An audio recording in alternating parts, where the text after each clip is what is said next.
네, 안녕하세요. 사회복지조사론 1강부터 6강까지 정리하는 중간고사 대비 강의 시작하겠습니다. 여러분 이 강의는 반드시 들을 필요는 없고요. 중간고사 준비하면서 한번 쫙 정리하고 싶으시면 들으시면 좋습니다.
입니다.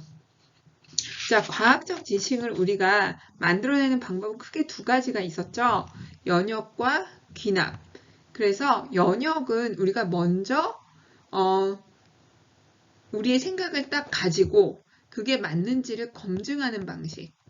그죠? 그래서 가설을 먼저 설정하고 그걸 검증하는 방식. 보통 이렇게 이루어지고, 귀납은 우리가 관찰이든 어떤 조사든 이렇게 했다가 이걸 이렇게 해서 마지막에 결론으로 유형화나 뭐 이런 방식으로 어떤 결론을 내는 방식. 이게 이제 귀납적 방식이죠.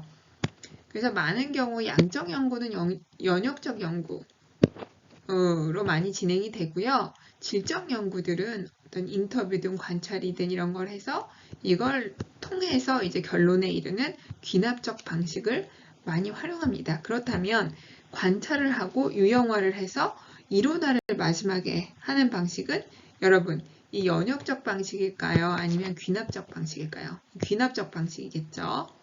네.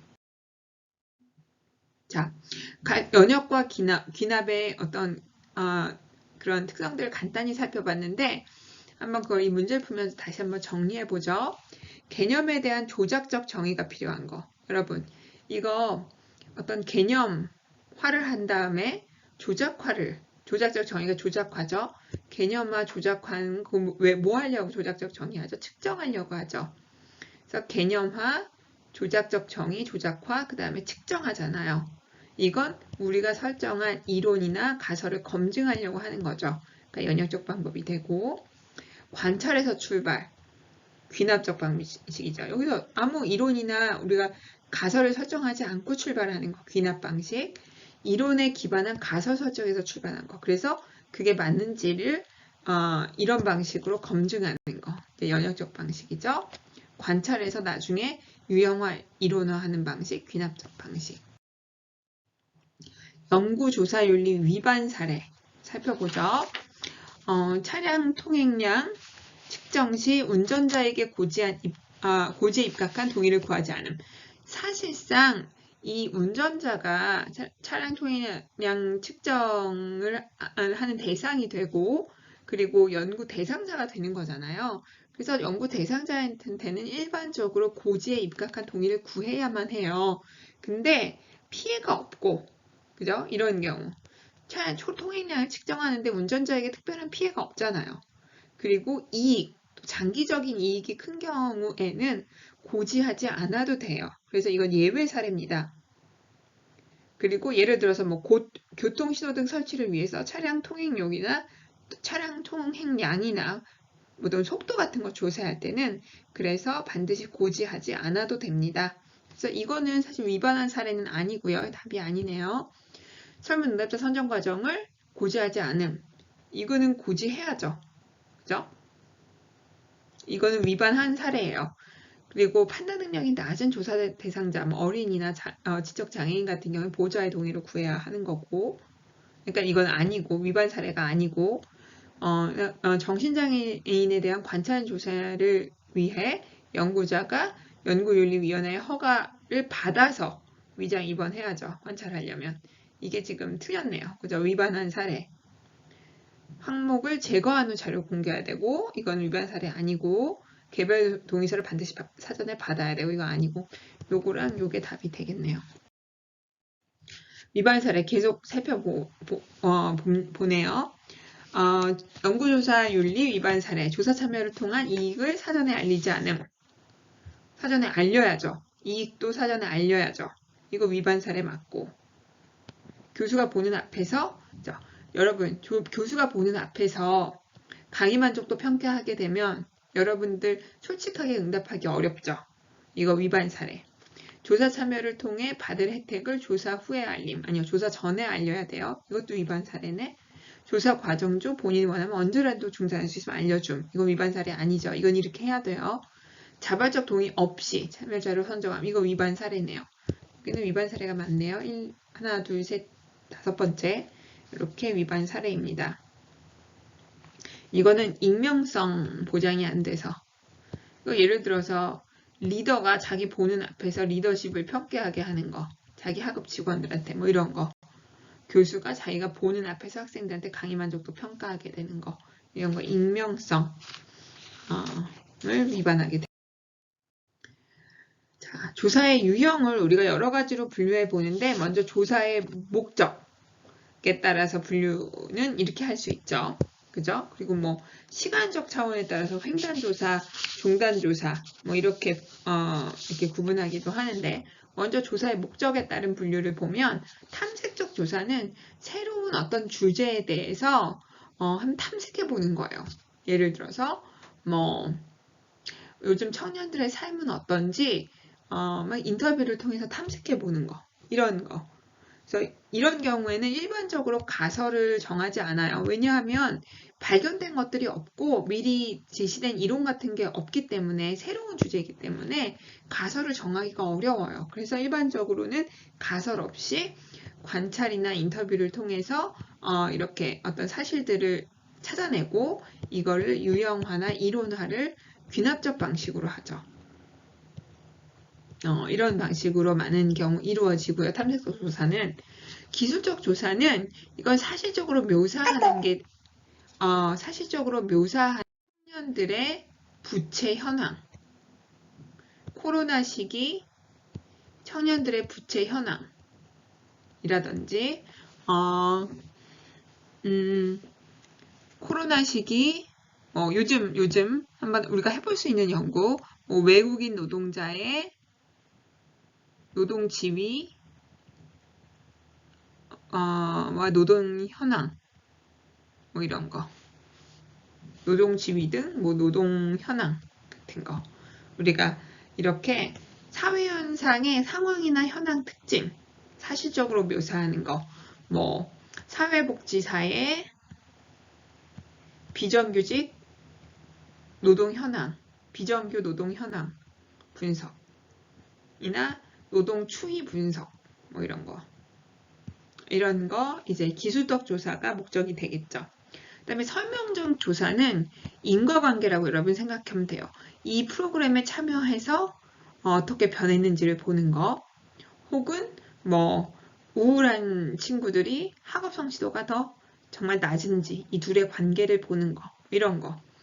예를 들어서 코로나 시기에 직업을 잃은 사람들이, 실직한 사람들이 코로나 시기에 실직이 행복에 영향을 미치는지 보는 거, 뭐 이런 거. 인과관계 규명. 그러니까 예를 들어서 어떤 현상이 뭐 자살률이 높아졌다든지 행복이 낮아졌다든지 우울이 증가했다든지 뭐 이런 걸 어떤 그런 현상이 생기면 그 현상이 왜 발생했는지 그 원인을 찾아보는 거. 그러니까 이게 연구 문제인 거죠. 왜 청년들의 우울이 증가했을까? 심화됐을까? 왜 청년들의 행복이 감소했을까? 왜 고등학생들의 학업 성취도가 그때 올라갔을까? 왜 사람들이 알코올 섭취량이 증가했을까? 그걸 이제 연구 문제를 갖고 그 관련 연구나 이론들을 살펴보면 이런 요인들이 있었구나, 과거에. 이런 걸 볼 수 있겠죠. 그러면 지금도 그런 것들이 이런 현상들을 설명할 수 있을까라고 가설을 정한 다음에 그걸 검증하는 방식으로 보통 이루어져요. 그래서 설명적 조사는 어떤 현상에 대한 질문에 대답하는 걸 목적으로 인과관계 규명을 보통 합니다. 그래서 가설을 설정하고 이를 검증하는 연역적 연구 방식으로 이루어지죠. 그래서 탐색적 조사는 많은 경우 질적 연구 방식으로 이루어지고요.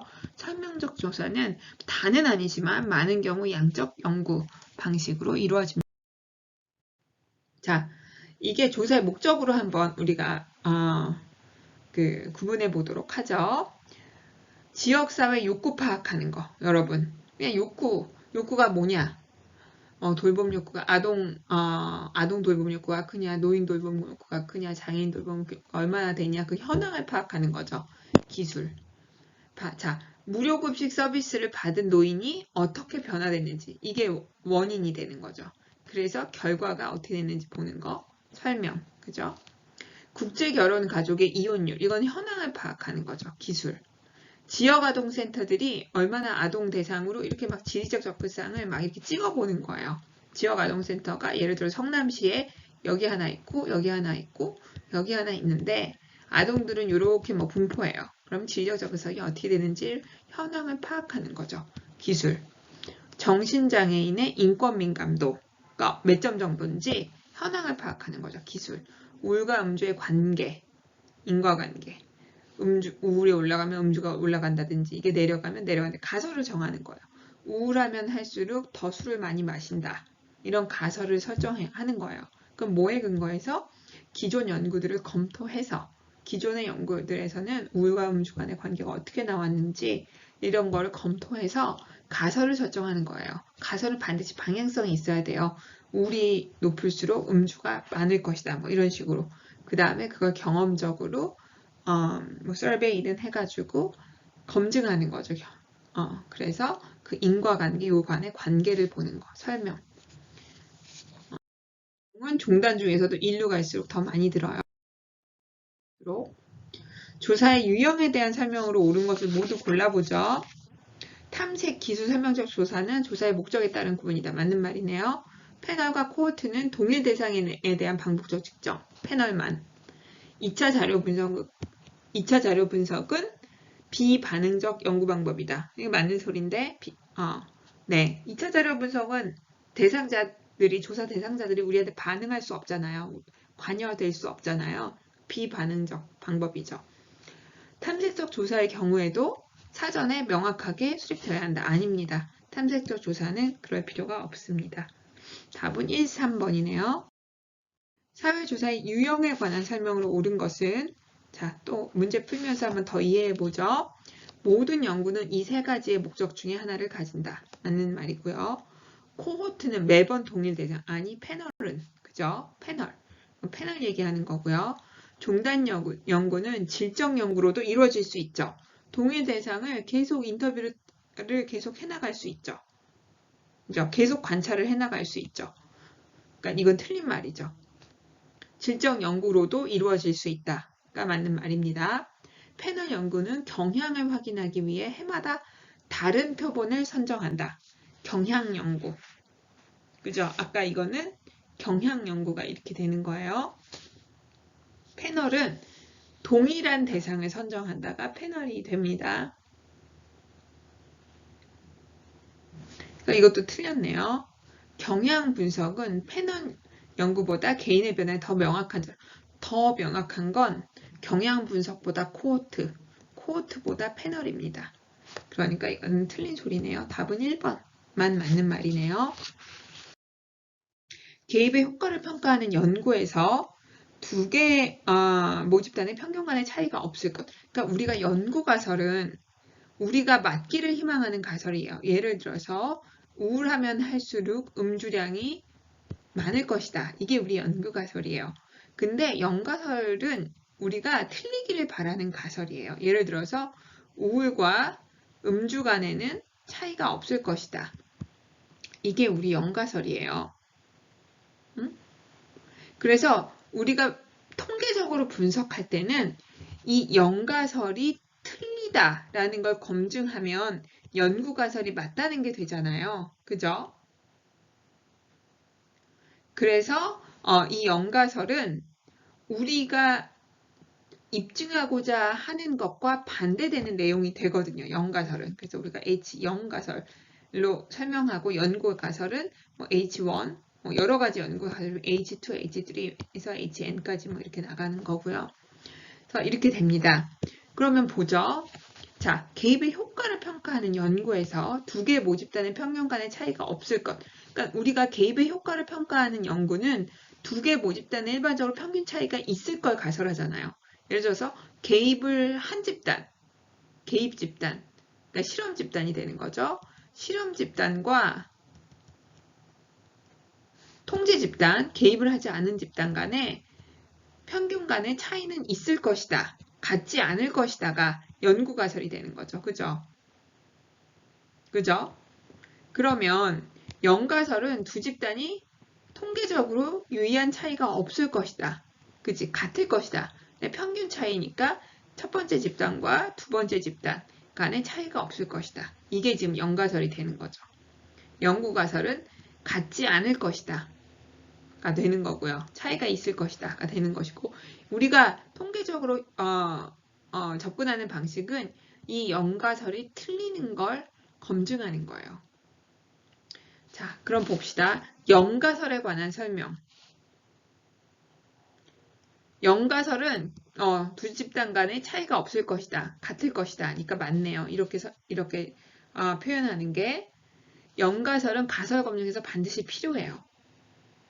그리고 연구자가 참으로 증명하기를 기대하는 가설은 연구가설이고 연가설은 우리가 틀리기를 기대하는 가설이죠. 그러니까 이거 옳지 않은 말이네요. 개입의 효과가 우연에 의해서 발생했다고 진술하는 가설. 그렇죠. 우연에 의해서 발생해서 뭐 5%든 1%든 미만으로 발생하는 걸로 우리가 그 에러율을 정하는 그런 가설인 거죠. 연구가설을 반증하기 위해서 그러니까 이거를 증명하는 방식이 아니라 이거를 반대되는 우리의 연구가설을 반대하는 가설을 틀렸다고 반증하기 위해서 사용되는 가설이죠. 맞는 말이네요. 답은 3번이네요. 양적 연구의 가설에 관한 설명으로 옳지 않은 것을 변수간 관계를 검증 가능한 형태로 서술한 것 맞는 얘기고 연구 문제 해결에 도움을 줄 수 있고 연가설은 독립변수가 종합변수에 영향을 미친다고 가정하죠. 틀렸네. 연구가설이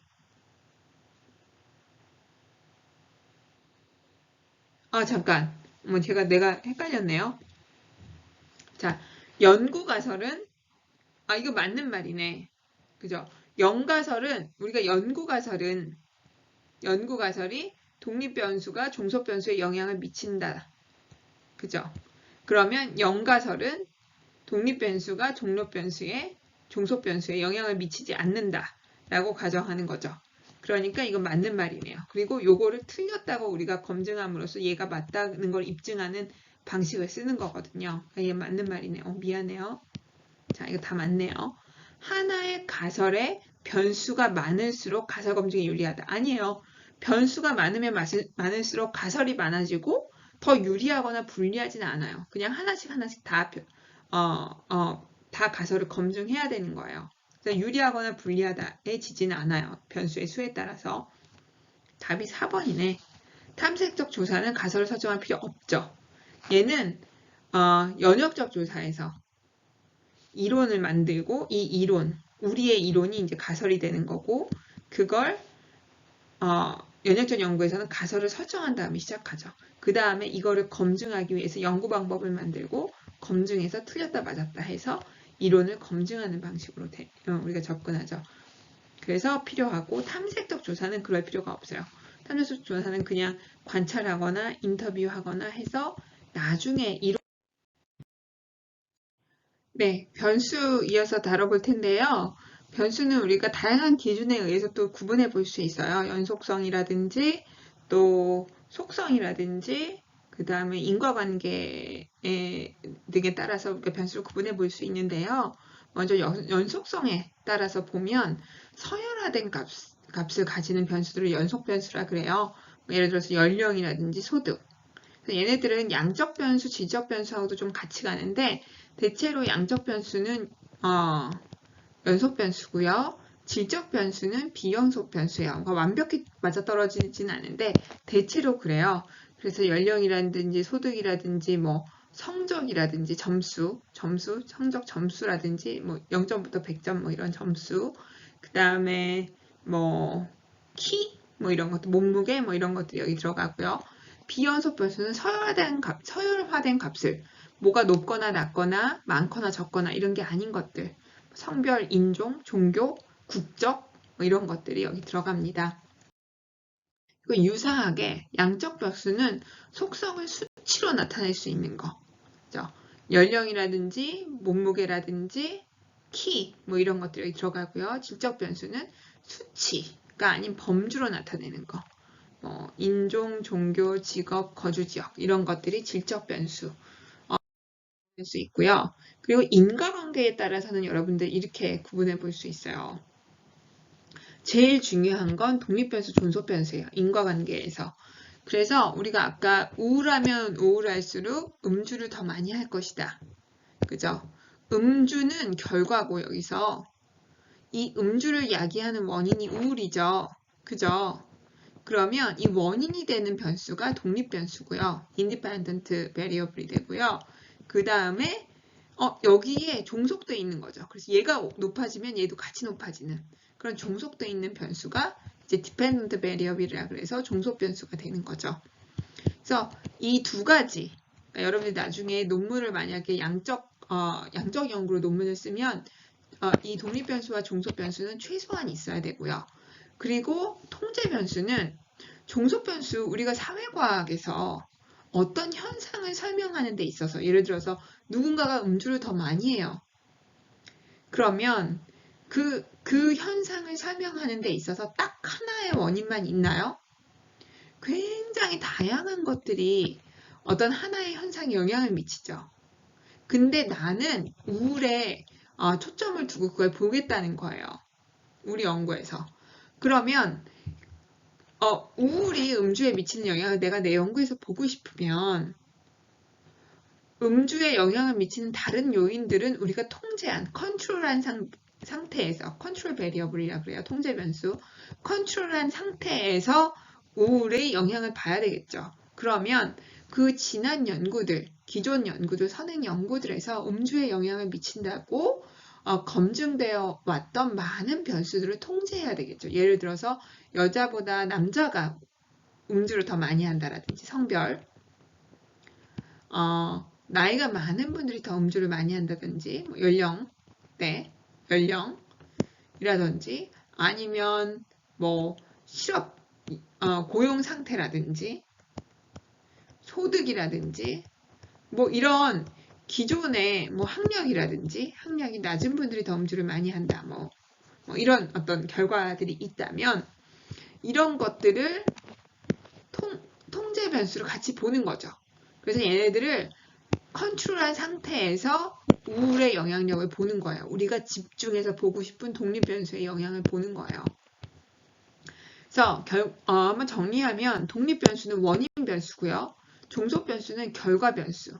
그래서 얘가 변하면 같이 변하는 변수. 그러니까 종속되어 있으니까 dependent variable이 되는 거고요. 통제 변수는 독립 변수는 아닌데 종속 변수에 영향을 미치는 변수. 그래서 얘를 통제해야 독립 변수의 영향을 정확하게 추정해 볼 수 있게 되는 변수. 정했습니다. 그래서 조작화는 그 오류를 어떻게 측정할 것이다. 나는 배기 척도를 이용할 거다. 아니면 또 유명한 척도가 있는데 CESD, 나는 CESD 척도를 이용할 것이다. 그래서 측정할 거다. 뭐 이게 조작화. 자, 보죠. 자, 문제 풀면서 한번 정리해 보죠. 미쳐진 각 개념의 변수 유형을 봅시다. 청소년이 경험한 전문가 지지는 외상 경험이 정신건강에 미치는 부정적 영향을 완화시켜 줄 거다. 자, 여기서 독립변수는 뭐예요? 독립변수하고 종속변수. 외상 경험이 정신건강에 미치는 부정적 영향. 트라우마가 있으면 정신건강을 나쁘게 할 거다. 부정적 영향을 미칠 거다. 그죠? 외상 경험이 높으면 높을수록 정신건강은 안 좋아질 거다. 이게 트라우마가 있으면 정신건강이 안 좋아질 거다. 이게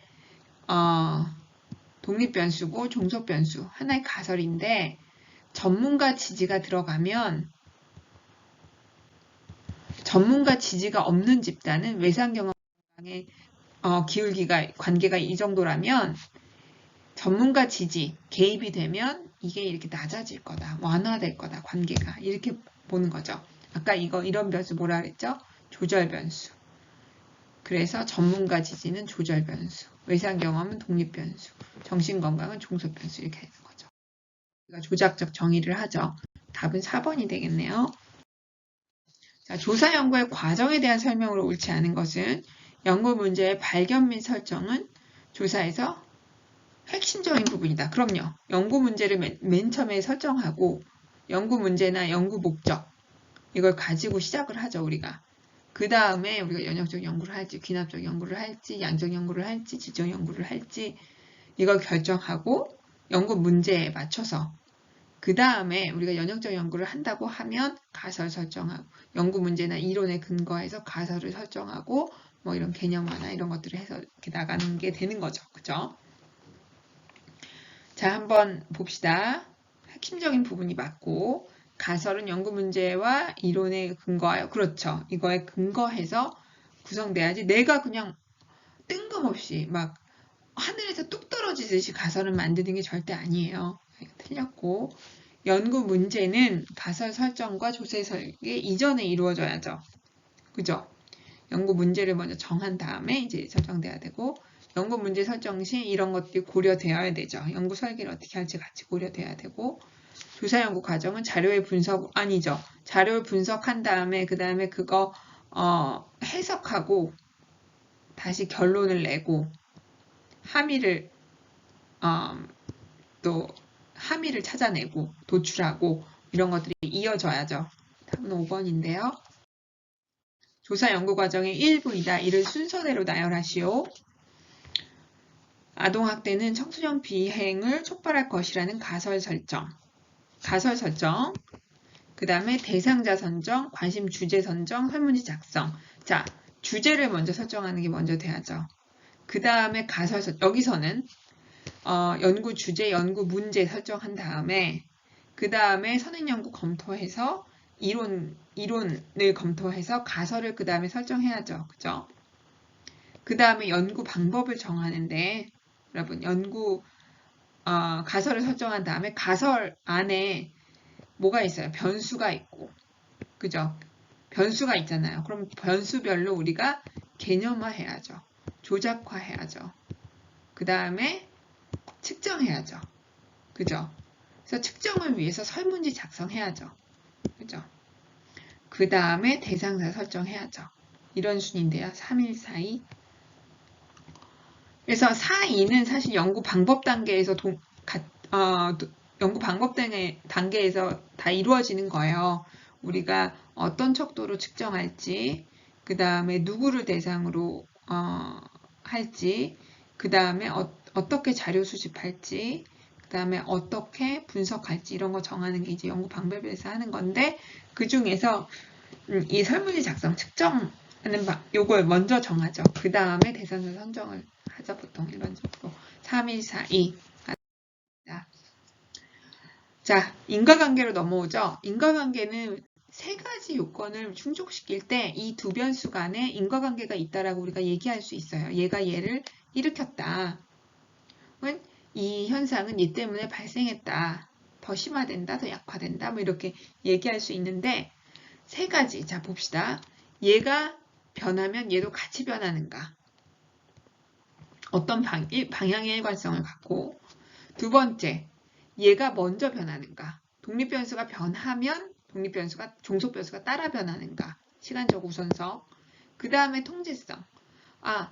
얘한테 영향을 미치는 그 다른 수많은 변수들이 통제되었는가?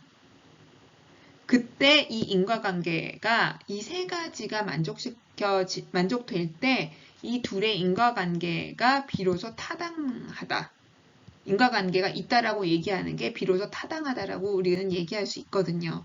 그래서 타당도를 결정하는 그런 요인들이기도 해요. 자, 우리가 예를 들어보죠. 우리가 이런 얘기 하죠. 무릎이 쑤시면 어르신들이 그런 말 해요. 무릎이 쑤시면 비가 올 거다. 나 무릎 쑤시니까 이제 비가 올 거야. 그럼 무릎이 쑤시는 게 독립변수가 되고 종속변수가 이제 비가 오는 게 비가 되는 건데 여기서 우리가 고려 못한 건 뭐예요? 공변수 같이 변하죠. 무릎 쑤시니까 비 오죠. 얘가 변하니까 얘가 더 변했죠. 시간적 우선성. 무릎이 먼저 쑤셔요. 이것도 만족시키고 만족시키는데 뭘 만족시키지 못해요? 통제성. 정말로 무릎이 쑤셔서 비가 오는 건 아니고 보통 기압의 영향을 받는 거예요. 기압의 영향을 받아서 무릎도 쑤시고 비도 오는 거예요. 근데 이걸 우리가 이 제3의 변수를 고려하지 못한 거죠. 통제하지 못한 거죠. 그래서 이런 경우들이 굉장히 많다고요. 그래서 외생 변수의 영향력이 충분히 통제되었는가를 우리가 봐야 된다라는 거고요. 자, 한번 봅시다.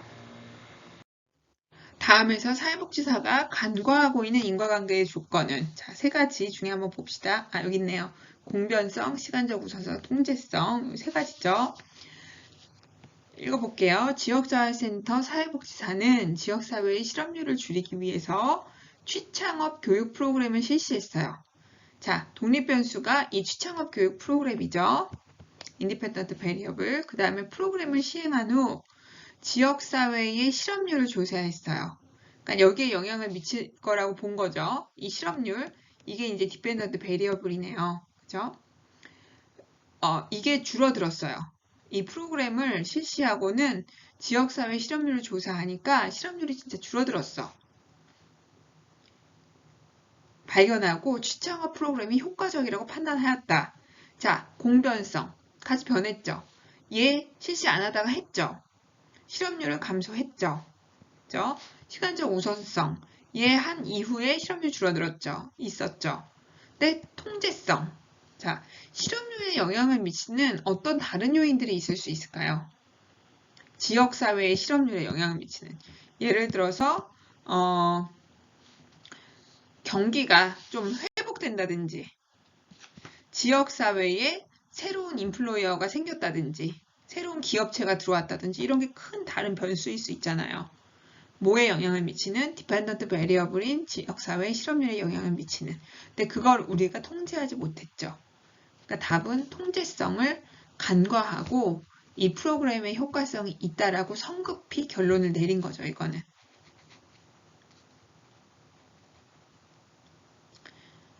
자, 그래서 이런 게 바로 인과관계의 조건을 만족시키지 못하는 그런 요인이 되고 이런 게 또 타당도를 상당 부분 떨어뜨리는 그런 요인이 됩니다. 연구의 타당도를. 그래서 이어서 연구 타당도가 있잖아요.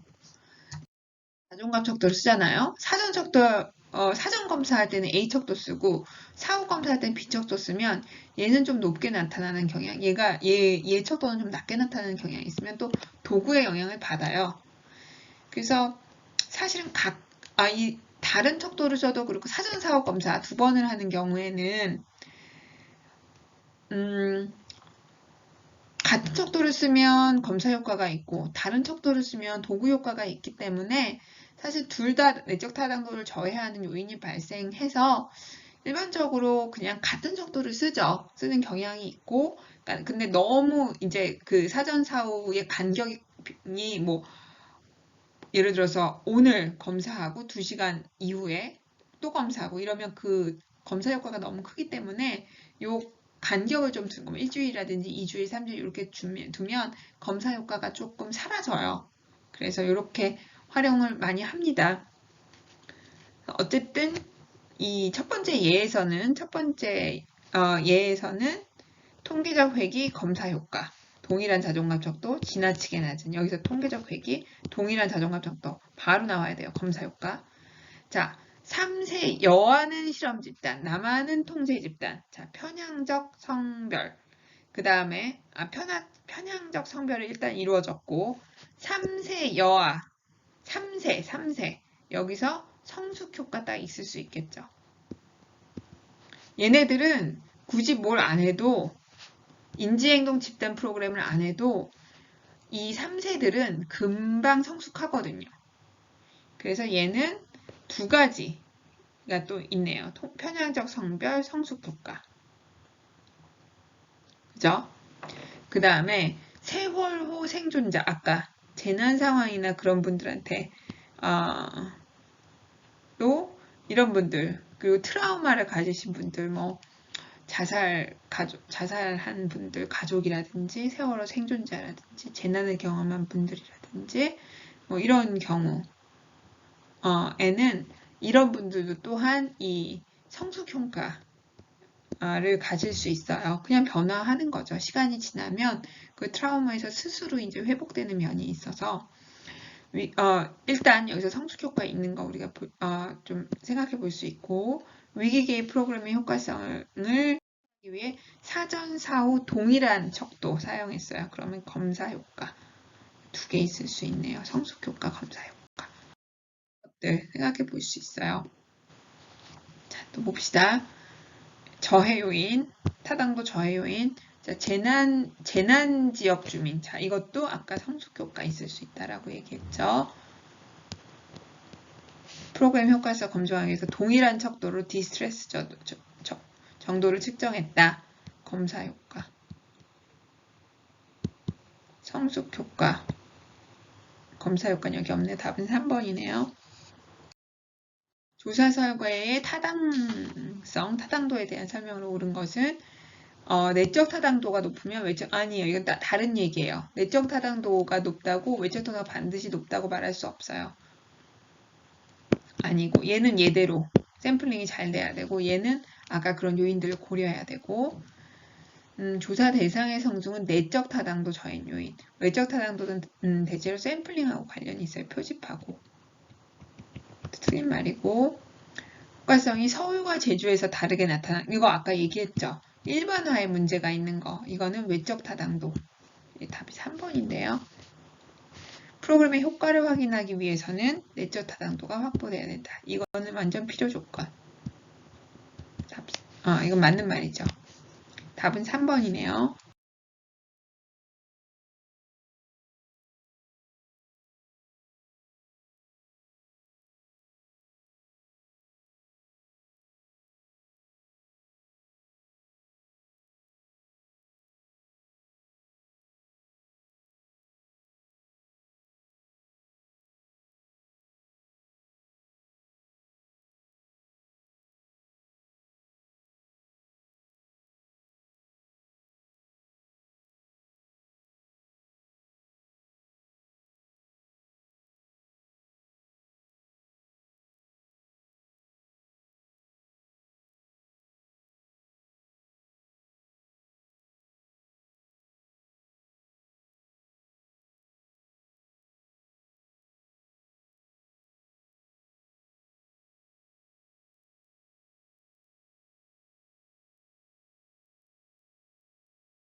이 문제 풀면서 한번 봅시다. 우리가 다 수업 시간에 다뤘으니까.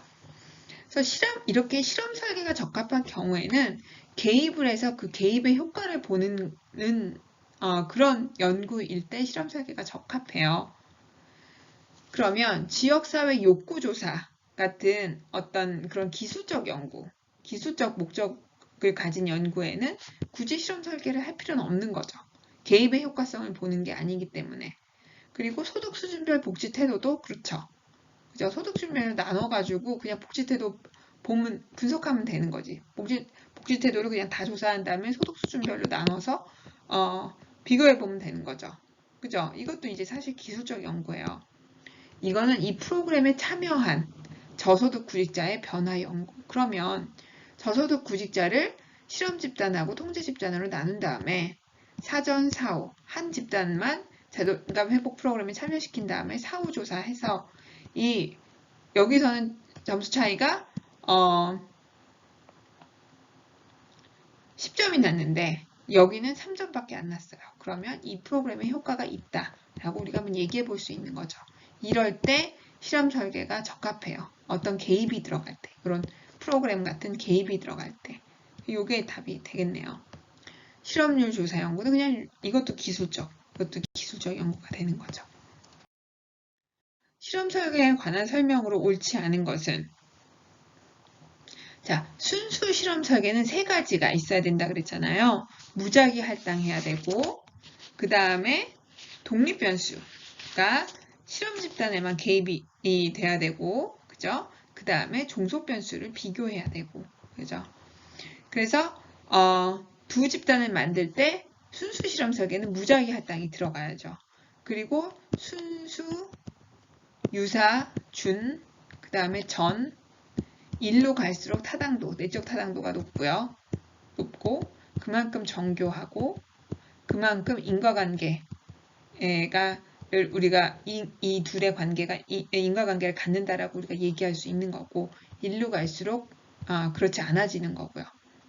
얘는 아까 그 세 가지 요건을 다 만족시켜야 되고 얘는 그 중에서 하나만 이렇게 만족시키면 되는 겁니다. 그래서 순수는 이거에 비해서 내적 타당도가 높죠. 맞는 말이죠. 그죠? 그래서 준 실험 설계는 사전 측정이 있어야 한다. 준 실험 설계는 사전 측정이 있어야죠. 그러니까 유사 실험 설계는 보통 무작위 할당만 빠져요. 유사 실험 설계는 무작위 활동만 빠지고 통제 집단이 있을 수도 있고 없을 수도 있어요. 그리고 통제 집단이 없을 경우에는 보통 반복 측정을 통해서 통제의 역할은 하죠. 그래서 사전 측정은 있어야 되고요. 그러니까 이것도 맞는 말이죠. 그래서 두 개 집단이 반드시 필요하진 않아요. 그래서 방금 얘기한 것처럼 통제 집단은 있을 수도 있고 없을 수도 있고 없으면 여러 번 측정해서 통제의 역할을 하도록 해야 돼요. 그래서 반드시 이건 그래야 되는 건 아니다. 단일 집단 사전사후 검사 설계는 유사에 들어가요. 전실험 설계는 시간적 우선성만 충족시키면 되는 설계고요. 그래서 답은 4번이 되겠네요. 자, 다음 보기에서 공통적으로 설명하는 조사 설계는 자, 1회 사례 연구보다 진일보한 설계임, 시간적 우선성과 비교의 기준, 적어도 사전 사후는 있다라는 말이에요. 근데 내적 타당도 저해 요인을 완벽하게 통제하지는 못해요. 자, 봅시다.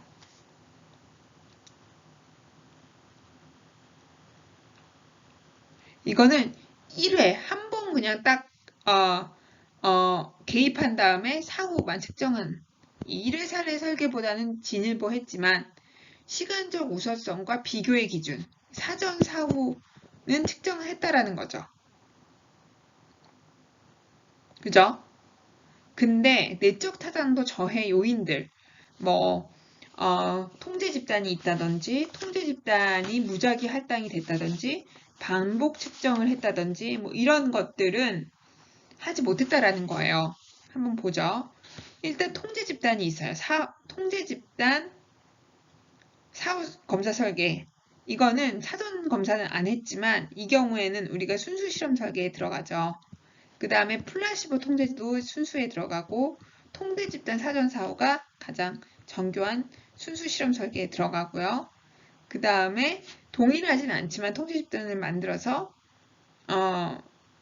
검사하는 방식, 이거는 유사 실험 설계에 들어가고 단일 집단 가지고 이거죠. 그러니까 1회 사례 연구보다 그냥 조금 더 나은 거. 그래서 저해 요인은 통제하지 못하는 거. 얘가 되겠네. 전실험 설계를 찾아야 되니까.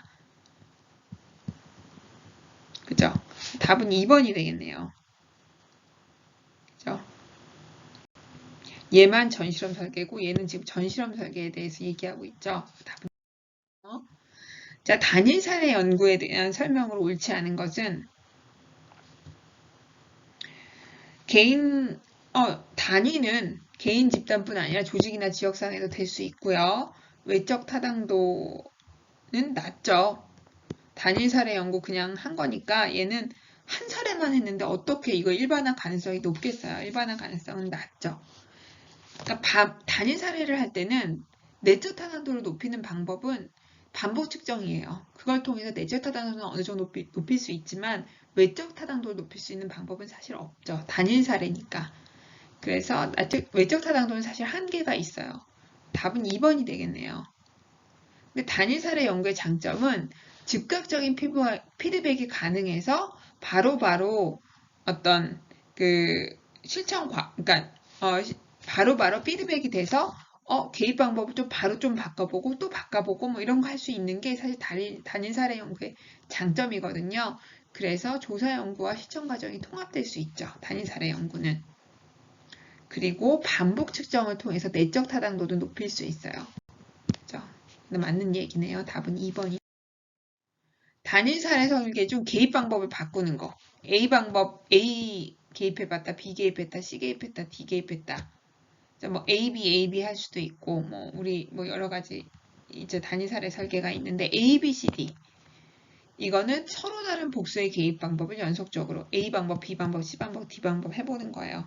그쵸? 맞는 말이고 우연한 사건 개입의 효과에 영향을 미칠 수 있죠. 예를 들어서 B 요때쯤에 갑자기 코로나가 터졌어요. 이런 거 영향을 받을 수 있죠. 그죠? 이거 틀린 말이네. 영향을 미친다죠.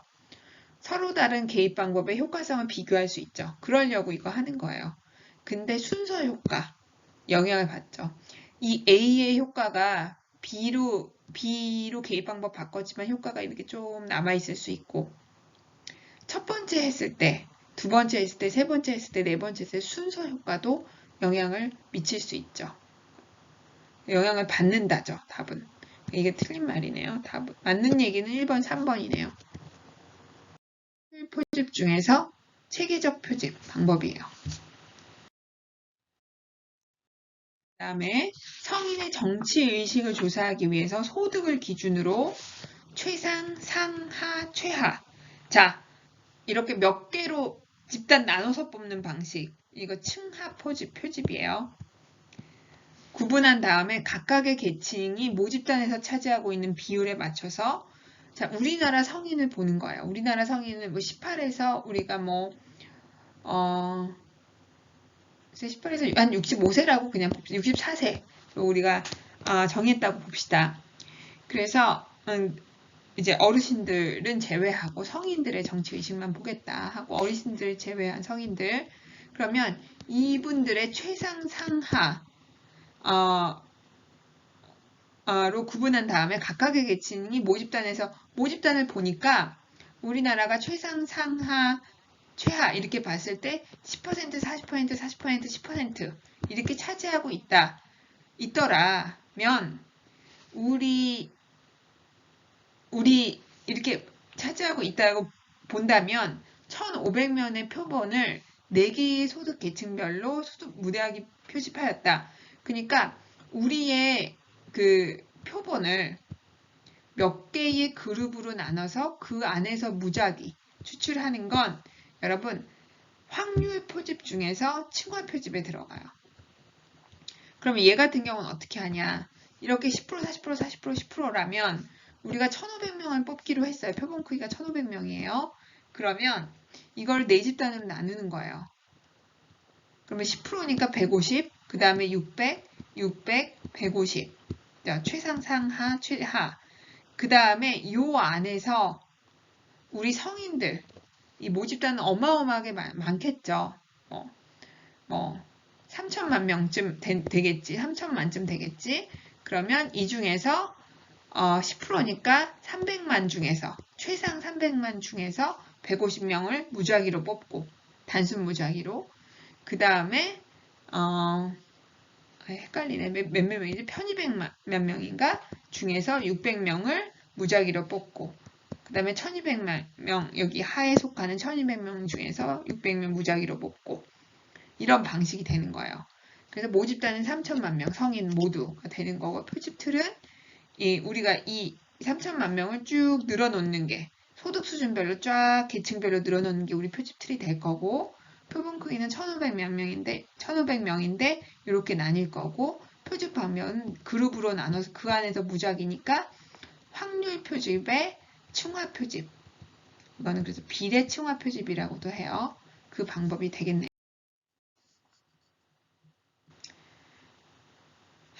전국의 종합사회복지관의 혁신행동을 조사하기 위해서 이게 전국의 종합사회복지관이 모집단이 되겠네요. 250개 정도가 될 거고, 종합사회복지관 협회에 등록된 전체 종합사회복지관 250개 리스트, 이게 표집 틀이 될 거고, 5개 시도를 무작위로 추출했어요.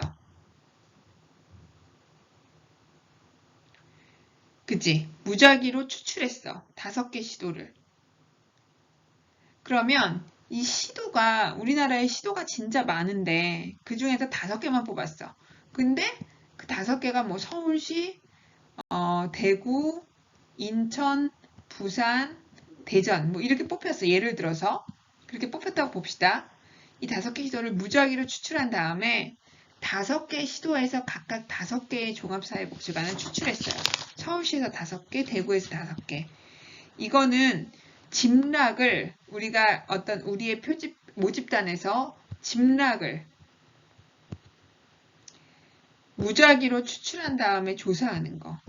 이 방식을 이 확률 편집의 군집 표집에 들어가요. 근데 얘는 넓은 지역을 대상으로 조사할 때 유용해요. 왜냐하면 모두를 다 대상으로 하긴 어려우니까 이렇게 몇 개 지역만 무작위로 뽑은 다음에 그 다음에 거기서 하는 거예요. 근데 이렇게 뽑다 보면 어떻게 뽑다 보면 이렇게 대도시 중심으로만 될 수가 있는 거죠. 그러면 전국의 모든 종합사회복지관의 특성을 반영한다고 보기가 좀 어려워지고, 약간 대도시나 중소도시 이상의 종합사회복지관의 특징만을 반영할 가능성이 있죠. 그래서 얘는 확률 표집이긴 하지만, 확률 표집 중에서 군집 표집으로 그러긴 하지만, 이 군집 표집은 다소 표집 오차가 클 수 있어요. 확률 표집이지만. 그래서 얘는 좀 여러분 특징을 알아놔요. 넓은 지역 하지만 다소 표집 오차가 클 수 있다.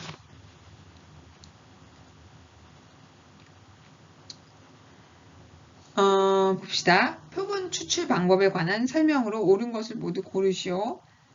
할당 표본 추출은 여러분 비확률 표집이잖아요. 그죠? 그러니까 연구자가 그냥 임의적으로 자기적으로 할당하는 거예요. 자, 여기 10, 여기 4, 여기 5, 뭐 이런 식으로. 그러니까 편향적 선적 개입이 가능하죠. 맞는 말인데, 체계적 표본은 우리 표집 틀이 무작위일 때만 완전한 확률이 돼요. 만약에 우리가 리스트가 이렇게 딱 주기성을 갖고 우리가 이렇게 되잖아요. 뽑잖아요. 뭐 3번째마다라든지 5번째마다라든지. 근데 우리 리스트에 뭔가의 주기성을 갖고 있으면, 그러면 체계적 표본 추출이 완전히 랜덤하게 표본 추출이 됐다고 보기 어려워지는 거죠.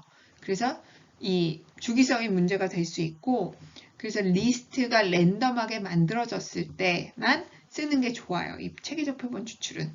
그러니까 이거는 맞는 말이 되고요.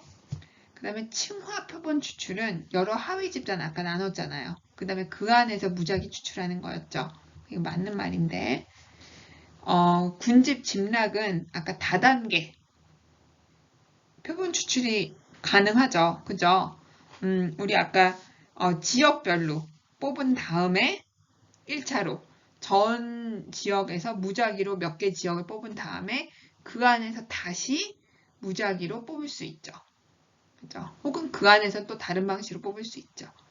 다단계 표본 추출을 하는 방식이죠. 다 맞는 말인데요. 답은 5번이 되겠네요.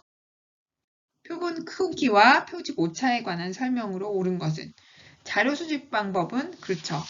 우리가 표본을 500명으로 하냐, 300명으로 하냐, 3000명으로 하냐에 따라서 어떻게 자료 수집할지 방법이 달라질 수 있죠. 그러니까 관련이 있다 맞는 말이고 표본 크기가 커질수록 자, 여러분 우리가 모수가 포퓰레이션이 500명인데 300명을 우리가 샘플이에요. 그러면 굉장히 우리 표본 중에서 5분의 3이 굉장히 많은 수가 우리 샘플이잖아요. 그죠? 우리의 표본이잖아요. 그죠? 우리 샘플이잖아요. 그러니까 굉장히 대표성이 높아지죠. 근데 30명을 우리가 뽑아서 조사해요. 500명 중에서. 그러면 대표성이 낮아지죠. 그래서 샘플은 많으면 많을수록 좋아요. 사실 표본은. 왜냐하면 대표성이 높아지고 그 말은 포퓰레이션과의 유사성이 커지기 때문에 외적 타당도가 높아지기 때문에 대표성이 커지기 때문에 맞는 말이고 표집 오차는 즉 이 말은 표집 오차가 작아진다는 말이죠. 대표성이 높아진다는 말은 외적 타당도가 높아진다는 말은 이거 봅시다. 표집 오차가 커질수록 대표성이 낮아진다. 이건 맞는 말이죠. 그죠? 기억, 니은, 이거 다 맞네요. 동일한 표집 오차를 가정한다면 변수가 많을수록 표본 크기는 커져야 된다. 맞아요. 변수가 많으면 샘플이 커져야 돼요. 이거 다 맞네. 답 5번이네요. 이쪽은 이쪽으로 비율은 등간으로 서열로 명목으로 다 가능하고 이쪽은 이게 안 돼요. 답은 얘 맞고 얘 맞고 얘 맞고 얘 맞고 얘 틀리고 답은 3번이 되겠네요.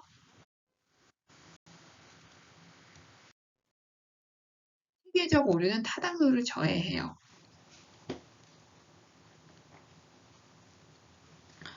그리고 체계적 오류는 일관성이 있는 오류가 보통 발생하고 무작위 오류는 일관성이 없는 오류가 보통 발생이 돼요.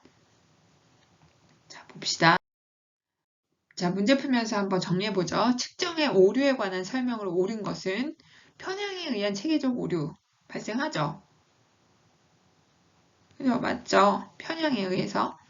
예를 들어서 뭐 태도와 행동을 섞거나 뭐 고정 반응에 의한 편향이 생기거나 사회적 바람직성, 적절성에 의한 편향이 생기거나 문화적 차이에 의한 편향이 생기거나 편향 같은 것들이 이제 체계적 오류를 발생시키죠. 맞는 말이고 무작위 오류는 아까 신뢰도를 저해한다 그랬죠. 체계적 오류는 타당도를 저해한다 그랬죠. 표준화된 측정 도구를 사용하더라도 표준화된 측정 도구는 여러분 타당도가 검증된 척도예요. 그러니까 체계적 오류, 타당도를 의미하는 체계적 오류를 줄일 수 있죠. 그래서 우리가 표준화된 타당도가 검증된 측정 도구를 쓰는 거예요. 자, 줄일 수 있다죠. 측정자, 측정 대상자 등의 일관성이 없어서 생기는 오류는 일관성이 없는 건 무작위 오류. 여러분, 그죠? 답은 1번이네요. 자, 다음 사례에 기술된 표준화된 척도의 타당도 평가 방법은 사회복지사가 클라이언트 100명의 약물 남용 정도를 두 가지 방법으로 측정했어요. 자, 상담 받은 적이 있는지 물어봤고요. 그러면 받은 적이 있는 사람들과 없는 사람 두 집단으로 나뉘겠죠? 그죠? 그 다음에 모두에게 표준화된 척도를 사용해서 약물남용 정도를 측정했어요. 그랬더니 그 다음에 여기가 점수가 평균 점수가 나올 거 아니에요. 상담 받은 적이 있는 집단과 없는 집단이 그 다음에 그 결과 상담이나 치료 경험이 있는 집단의 척도 평균 점수가 이 집단의 평균 점수가 그렇지 않은 집단의 점수보다 통계적으로 유의한 정도로 높았어요. 예를 들어서 여기는 105점이 나왔고 여기는 90점이 나왔는데 이 차이가 통계적으로 유의했어요. 그러면 얘는 뭐예요? 여러분들 기준 타당도. 기준 타당도는 여러분 외부의 기준과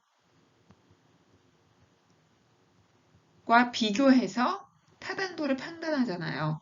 그래서 외부의 기준을 하나 만든 거죠. 경험이 있냐 없냐. 그래서 이 점수를 평균 점수를 비교함으로써 제대로 측정이 됐는지 그 타당도를 한번 검증한 거죠.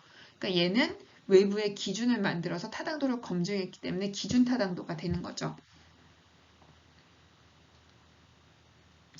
판별 타당도는 이런 거예요. 예를 들어서 우리가 자존감을 조사를 했는데 자존감하고 관계가 없는 자존감하고 관계가 없는 변수가 뭐가 있을까? 예를 들어서 기존 연구에서 성별은 별로 관계가 없다. 자존감이 높고 낮은 거에 그렇게 이제 많은 연구들이 얘기했어요. 그러면 정말로 우리가 측정한 자존감이 성별하고 관계가 없는지, 무관한지, 상관관계가 없다고 나오는지를 보는 거예요. 그래서 그렇게 나오면 판별 타당도가 있다라고 보는 거고요.